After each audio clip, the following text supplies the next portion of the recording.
All right, good afternoon. Just tough game on Saturday night. Obviously got back late. Guys, a chance to get back today and regroup and had some good time together with them and evaluating everything, watching film, and getting ourselves physically and mentally ready for another big opportunity this week.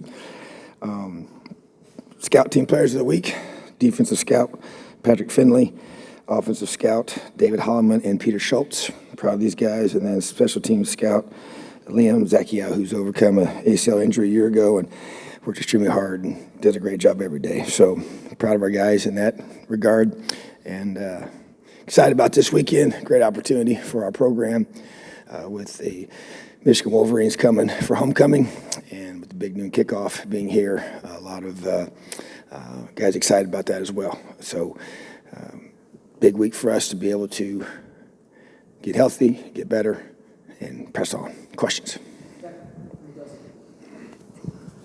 Tom, forgive me, this is, I don't know, kind of a more sort of philosophical question, but I know you're without your top two receivers Saturday.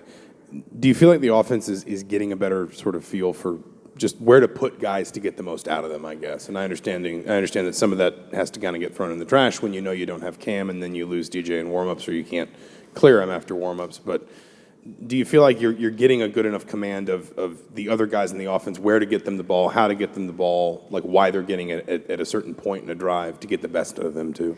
Yeah, I think so. And I think that, it's always difficult when you lose two guys that have been your most productive playmakers. But at the same time, other guys got to step up, and a couple guys made some plays. I didn't think we had 5 drops, which is something we can't have. We needed those catches in those situations. And challenge those guys to step up in that, and that's part of the execution piece, and to help our quarterback out and help our whole offense out. So, but I do think that as everything progresses, you do figure out more about how teams are going to defend you and different things you can do to get guys the football and trying to be able to maximize that. And as we saw with a guy like Jalen Lucas, is a guy that we need to and want to and expect to and get him the ball more. He'll be returning kicks for us now consistently, and then just trying to get him more touches without question, because he obviously showed what he can do with the ball in his hand in that game, and need to continue with that. And so, but there's also there's parts to that, there's pieces to that, and as we get our guys developed each week and opportunities to be able to maximize the skill set of our guys on the opposite side of the ball. To keep going on Jalen, then, I mean, what's been, I guess, the holdup? Obviously, he's not a really big guy, and I imagine that's an issue for pass protection, but what has kept you guys from getting the ball more at this point, and what do you have to be sort of creative about, or how do you have to be creative to get him in positive situations? Yeah, I think that there's some variables there with that. He's obviously running back, and pass protection is a big deal. It's a part of that, and we don't sub guys a lot, so you got to be able to stay with the personnel grouping that you have in those situations. So I think that's a big part of it, because every time you sub, then they'll come in at their own leisurely pace to be able to slow everything down. So that's schematically what you want to be able to prevent from how we want to operate. And so then just being able to grow, he's young, true freshman, but just to continue to expand his knowledge of what we're doing and find creative ways to, like I said, you can't just insert him in for a play, and that's kind of how it's, maybe some styles of offense you could do that more, and just being very transparent about that. And I think it's obvious as you watch this play, and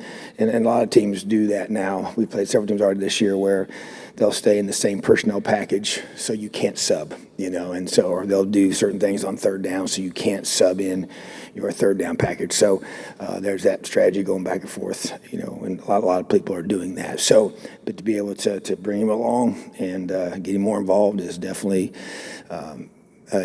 a priority for us right now, and as he continues to grow and develop as a player. And like I said, you see what he can do with the ball in his hand, and we know we need to do that. Hey, Coach. Yeah, just want to get your thoughts. How would you evaluate development of the offensive line over the last couple of years, and do you feel it's to the point that allows your program to consistently compete for bowl games? Well, I'd say that we played better this past week than we did the week before, but seeing some guys around, still think I think it needs to get better. I think that's something that I want to focus on in both recruiting and player development and continuing to evaluate that because you have to consistently have a group of guys ready to play. Things happen, injuries happen, and when someone goes down, you got to have another guy there. Josh Sales is going to be getting more reps, and that's something that's a positive thing as he's young and developing, but continue to grow him. And the other guys are coming along. Khalil's progressing well and continuing to get better, and that's every time he plays, he gets better and better, which is big for him and for us. And so I just think that's an area that, we got to make sure that we're I do like our young guys. I think we got some really good young old linemen that we're trying to bring along, and that is a position that takes, 2 or 3 years for a guy to really be physically in that mode. I know Matt Bedford was the exception to the rule to come in and play as a freshman. It doesn't happen very often. And but at the same time, I just still looking at it, big picture-wise, we need to get better there. Hey, Tom. I don't think we've talked to you much about Lewis Moore, another junior college transfer. Came up with that big play on the sack. I guess, what do you like about the way he fits in with your defense and just his play on Saturday? Yeah, I think Lewis did a great job. We're trying to find a niche for him within our system to maximize our roster. He came to us from junior college, as you mentioned, was a really two-way guy there. Mostly was a receiver, played a little bit of defense. Just by doing our homework with him, he pretty much practiced mostly on offense and just a little bit on defense. So we knew he had a high ceiling. We felt like we took him as a defensive back, as a potential nickel guy, because he can play corner or safety, and love his athleticism, love his ball skills. The thing that's probably was the biggest surprise early was how physical he was in tackling, because we knew he didn't have an extensive background at playing defense, although he's from a high school in Dallas, Texas there that Mesquite Petit, and I know his head coach there well, recruited there for many, many years, and they've always produced a lot of tough, hard-nosed kids, and so I knew we were getting a good football player, just from doing our homework with that, and he's just probably come along a little quicker than we thought he might, just because of his lack of defensive experience, before we got him here, and also the fact that he wasn't here in the spring. So I just think that's it's been a huge plus for us, and continue to use him as a safety and as a Husky, and maybe even as a corner based on the needs of our team. So we like to get those versatile guys that can play multiple positions. Coach, Jalen Lucas has been brought up. Josh Henderson also another guy.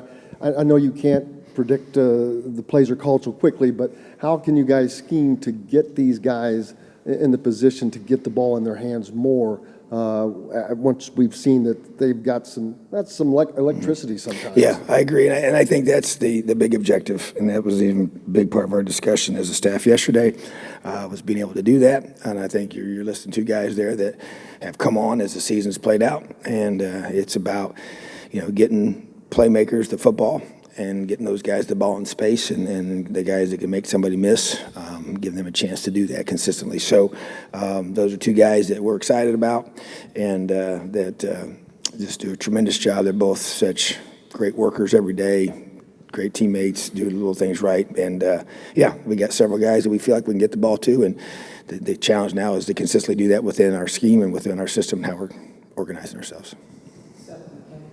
James Head was talking to us before about how he feels a lot of what happened on Saturday was mental mistakes and kind of some unforced errors. And you and others keep talking about, the offense needing to develop consistency. I guess, what do you do in practice to develop consistency and address those kind of mental errors? Yeah, I think, even defensively, we gave up only 5 explosives the entire game, but there were some big ones that cost us, and so, one was technique and one was communication, so to me that's, and I will say, the challenges, especially defensively, you play a lot of guys, which we want to do. There's going to be different guys matched up with different players in different situations, and it could be, things that you have maybe rep that exact same situation. Sometimes you did it during a walkthrough, or maybe it was a real practice rep, but sometimes it's just different types of layers to that. So I think that increases the challenge, but at the same time, that's how we, know we want to play, so that's, to me, it's just continued reps attention to detail in everything that we do.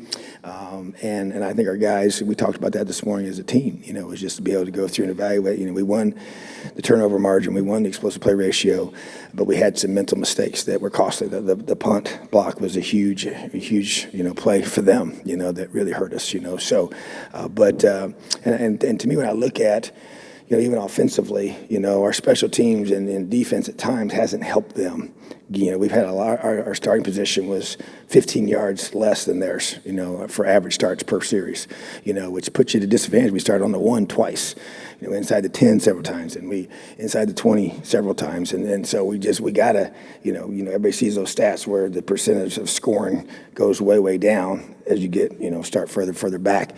And it makes it tough on any offense, And so we're just trying to, we dropped 2 interceptions. One I thought would have been a pick 6, and we just got to make those plays, and just creating positive field position, and then those things those mistakes have put us back, whether it's a penalty on special teams. We've had more of those this year than we've had in the last several years, and it's been frustrating, and some of it's been some younger guys, but at the same time, we got to continue to teach.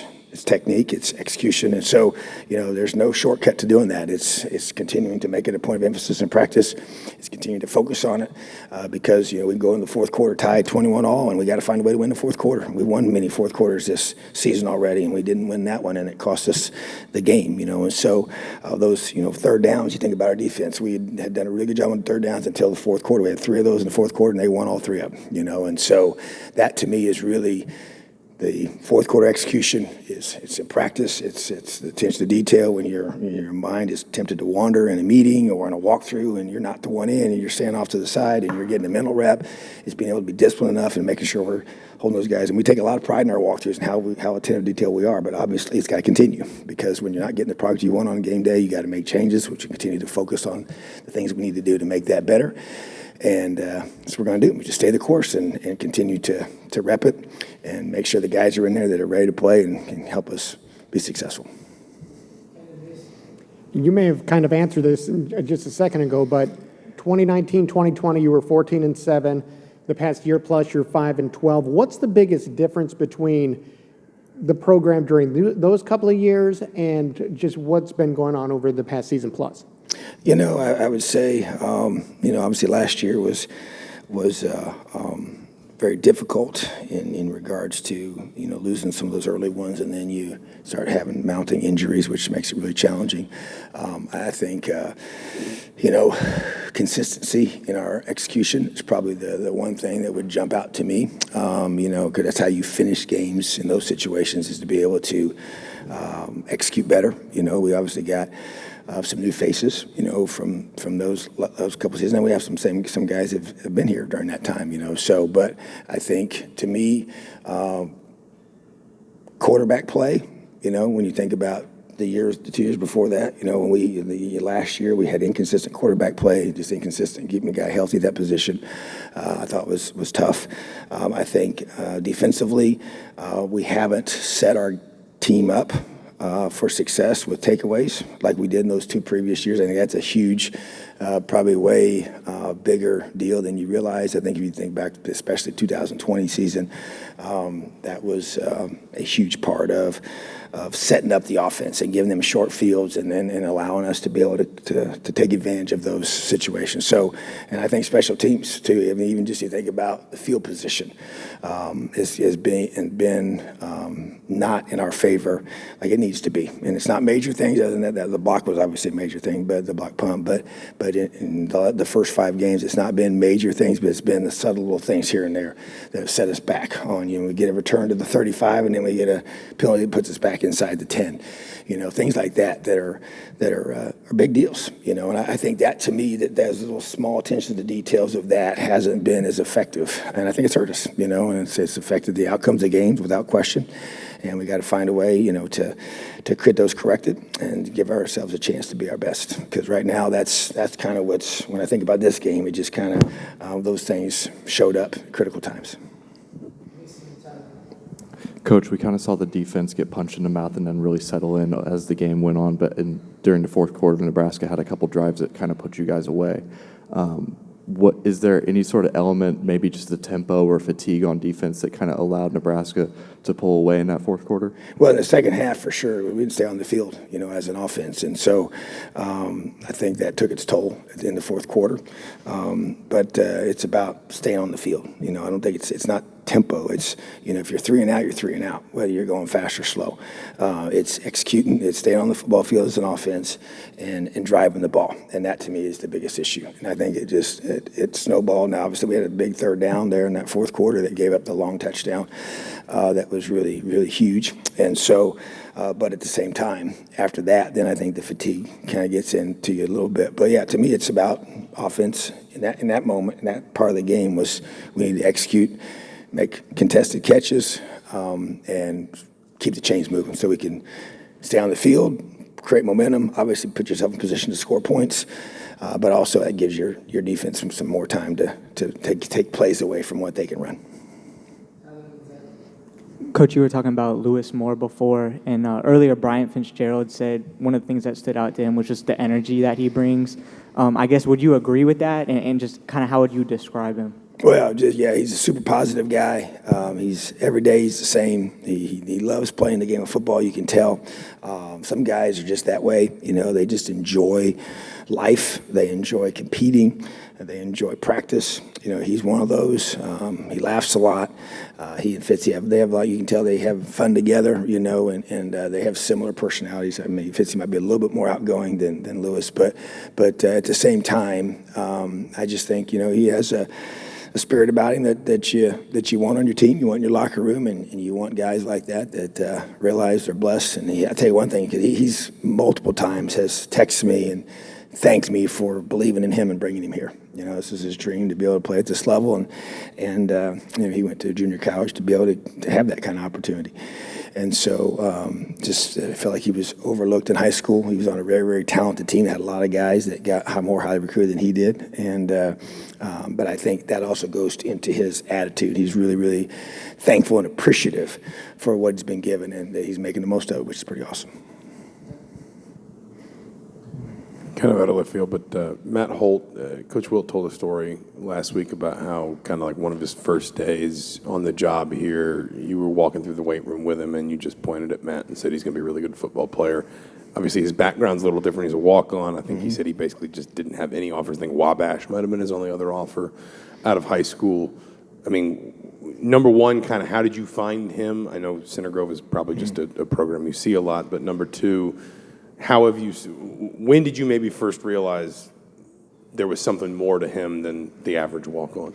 Yeah, first of all, he kind of got victimized by COVID, in his recruitment. I think that was a big part of it. He switched high schools and just due to all the different circumstances going on and trying to find the best opportunity in that situation because of the pandemic that we were all in. And so I think that definitely set back his recruiting. He did have some injuries in high school. Would be another reason why he wasn't as highly recruited. Really liked his film. Was surprised he didn't have more going on, when you start looking at a guy. Because what we do is we go through and evaluate guys for these preferred walk-on spots, which are really very valuable to us. And we put a lot into it and have a whole system that we do to evaluate those positions and how many slots we're going to take for each position group.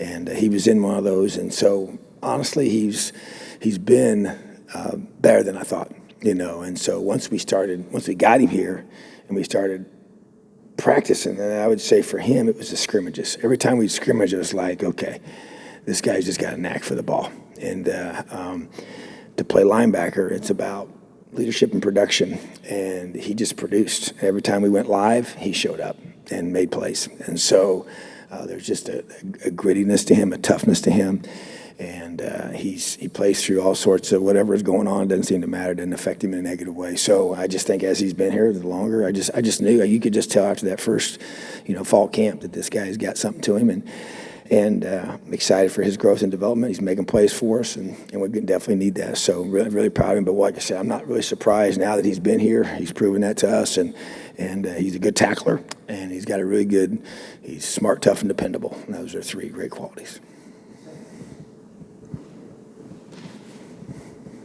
Against Illinois in week 1, Anderson had a couple big drops and had that one that was that ball that was tipped up for an interception. And this week, obviously, he's really stepped up with Cam and DJ out. Just how did he bounce back from those early drops, and how comfortable has he gotten this season, and how much has he progressed this season?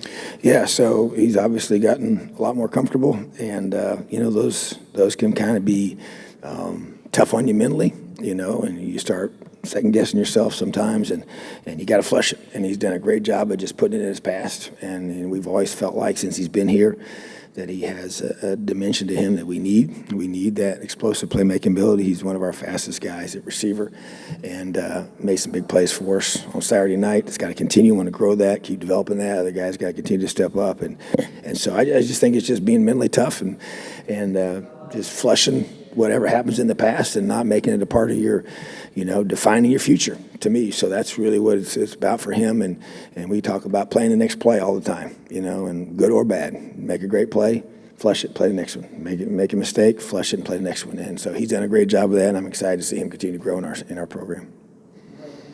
Awesome. Have a great day, Delio.